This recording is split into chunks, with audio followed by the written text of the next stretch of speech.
lillahi ta'ala la hawla wa la quwata illa billahil aliyyil azim. Ya Allah, ya Allah, ya Allah, Allahu Akbar.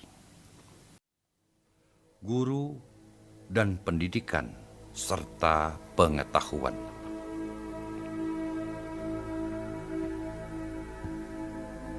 Selalu saja seseorang mencari guru atau mencari sang bijak atau mencari seorang mursyid berdasarkan pribadi dari sosok sang guru atau sang bijak atau sang mursyid itu sendiri. Padahal seseorang menjadi guru atau sang bijak atau sang mursyid adalah untuk mendapatkan pengetahuan, pembelajaran, atau ajaran beliau. Namun, kita selalu saja terjebak dengan figur seorang sosok. Berarti kita bukan mencari sebuah pengetahuan, melainkan hanya mencari sebuah sosok manusia untuk dijadikan guru atau panutannya. Apakah bukan sebaliknya? Kita berpedoman bahwa jangan melihat dan mendengar siapa yang mengatakan, tapi dengarkan apa yang dikatakannya.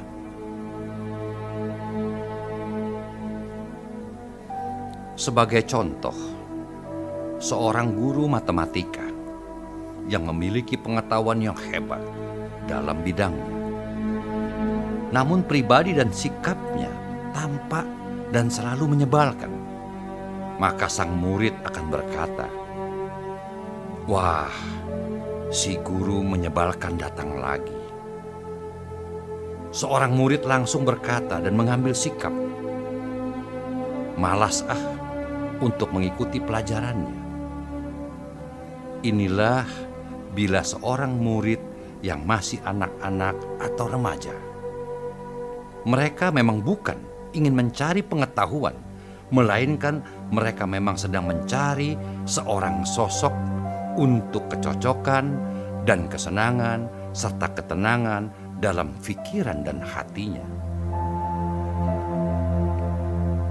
Contoh berikutnya, seorang guru agama yang cukup mahir dalam pengetahuan ilmu agama, namun sikap dan perilaku serta ucapnya menjengkelkan. Beliau tidak memberikan contoh ritual-ritual. Bahkan beliau kadang memperlihatkan perbuatan dan sikap yang dilarang dalam agama. Contohnya, suka atau hobi berjudi. Sang guru dalam berjudi tidak pernah menganjurkan dan mengajak murid-muridnya untuk mengikuti perbuatannya. Sang guru pun tidak pernah merugikan hal apapun kepada muridnya, baik itu waktu, meminta uang atau harta kepada murid-murid dan orang tua muridnya. Sedangkan kemampuan pengetahuan mengajarnya dalam bidang agama sangatlah baik. Maka guru agama seperti ini akan dijauhkan oleh murid-muridnya yang masih kecil dan remaja.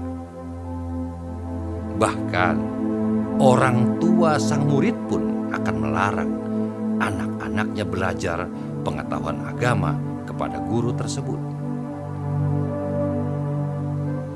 Padahal sang guru tidak dipakai atau dibayar untuk mengajarkan contoh-contoh dan sikap pribadi sesuai agama. Melainkan sang guru tersebut dipakai dan mungkin dibayar dikarenakan kemampuan pengetahuan agamanya yang hebat.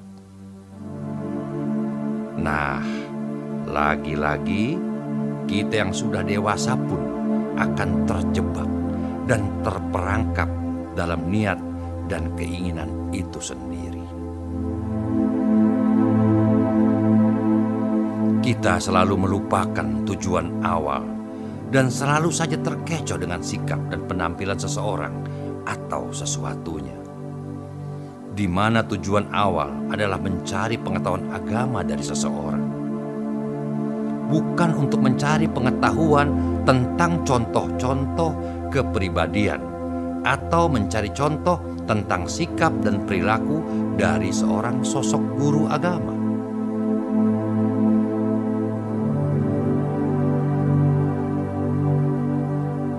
Di negara maju, ternyata nilai-nilai seorang sosok telah mulai ditinggalkan, dan yang diutamakan adalah nilai-nilai pengetahuan dan pengembangannya. Di negara maju sekalipun, hanya bidang agamalah dan spiritual yang masih sangat kuat kemelekatan nilai-nilai sosok tersebut. Seperti sosok agamawan dan spiritualis. Selalu terbungkus dengan casing-casing, pakaian, dan aksesoris, serta penampilan rambut, kumis, jenggot, dan lain sebagainya. Kapankah peradaban kita dapat lebih maju lagi? Nilai sebuah sosok di dalam bidang agama dan spiritualislah yang sangat menonjol, sehingga banyak sekali terjadi perpecahan berupa sekte-sekte dan kelompok-kelompok yang akhirnya menuju suatu pertumpahan darah dan penindasan. Apakah hal ini yang kita harus dapatkan? Ternyata memang seorang manusia yang sudah dewasa pun tidak pernah serius dan tidak bersungguh-sungguh mencari pengetahuan, melainkan hanya mencari seorang sosok. Mencari seorang sosok. Maka para guru, khususnya guru-guru agama, selalu membuat penampilan diri dengan berpakaian dan aksesoris, serta dengan model-model rambut serta lainnya yang disesuaikan secara agamis, agar mendapatkan simpati muridnya. Inilah kelucuan yang sering terjadi pada kehidupan seorang guru dan murid. Dengan kata lain, tanpa disadari bahwa kebanyakan manusia dalam kehidupannya senang dan sukanya adalah disanjung dan dibohongi. Bukannya mencari sebuah nilai-nilai yang jujur dan adil. Nah, kini di manakah posisi Anda? Mencari sebuah kebohongan atau mencari sebuah kepalsuan? Atau ingin mencari pengetahuan dan kejujuran? Renungkanlah hal itu. Timbulnya suatu kefanatikan dan pengkultusan kepada seorang guru atau sang bijak atau seorang mursyid adalah dikarenakan kebanyakan manusia hanyalah mencari seorang sosok, bukanlah mencari pengetahuan. Dan inilah awal dari suatu perpecahan di antara sesama manusia. Bahkan makam atau kuburan sang sosok pun dijadikan tempat mencari dan mendapatkan pengetahuannya. Luar biasa. Kebodohan atau kepandaian model apakah ini?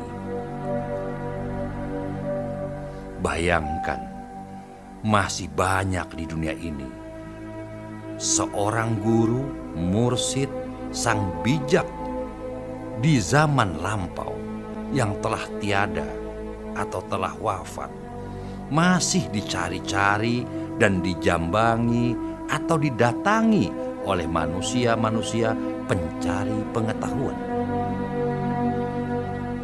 Padahal seorang nabi yang sudah wafat tidak akan bisa lagi mendatangkan wahyu. Seorang dokter yang sudah meninggal tidak dapat menulis resep untuk menyembuhkan penyakit kita sekarang. Bagaimanapun pandainya ia semasa hidupnya. Seorang guru yang sudah meninggal tidak dapat mengajar kita sekarang. kita memerlukan seorang dokter yang hidup, seorang guru yang hidup. Kita ini manusia, dan hanya manusia yang hiduplah yang dapat berbicara kepada kita, membimbing kita, mengajar kita, dan menunjukkan jalan kepada kita. Inilah sebuah realita kehidupan. Bahwa di dalam kehidupan yang nyata ini, terbukti sangatlah jarang seorang guru mendapatkan atau meraih gelar juara dalam bidangnya. Namun, seorang guru yang baik, beliau dapat melahirkan juara-juara baru yang baik di bidangnya. Pertanyaannya, di manakah niat dan tujuan awal kita sebagai seorang manusia? Apakah ingin mencari seorang sosok atau ingin mencari pengetahuannya? Oleh karena sangatlah sulit mendapatkan kriteria keduanya yang benar-benar cocok dan baik sesuai selera kita. Mari kita perhatikan dan telusuri.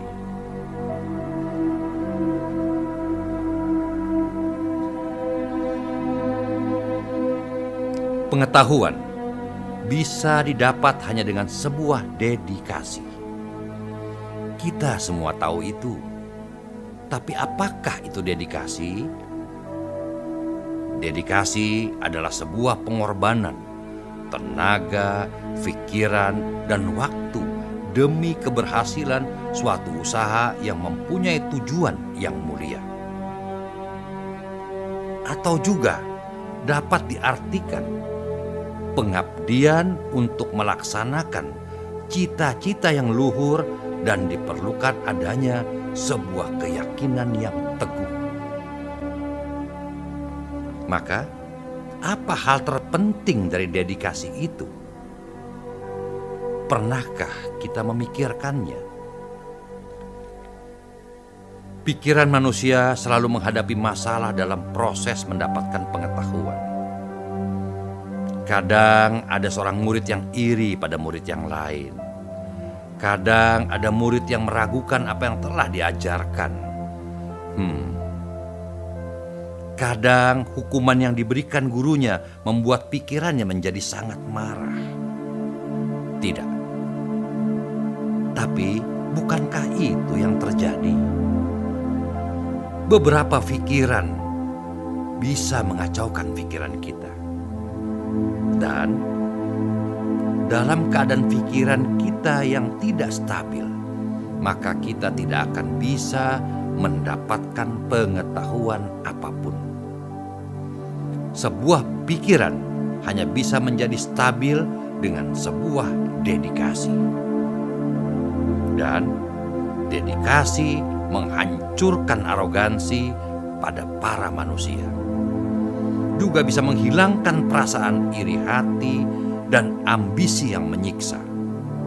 Bahkan bisa menenangkan hati serta membantu konsentrasi. Pada kenyataannya, tidak ada batasan untuk menggapai pengetahuan dalam penciptaan, termasuk juga pengetahuan. Seperti ada kalanya seorang guru atau sang bijak mendapat pengetahuannya dari seekor binatang atau dari alam semesta. Dengan kata lain, entah itu pengetahuan soal rohani atau pengetahuan tentang kehidupan atau pengetahuan yang ada di tempat pendidikan, akan kita dapatkan lebih daripada sang guru. Namun, dedikasi kita terhadap sang guru itu jauh lebih penting untuk diutamakan. Bukankah begitu seharusnya? Maka renungkanlah hal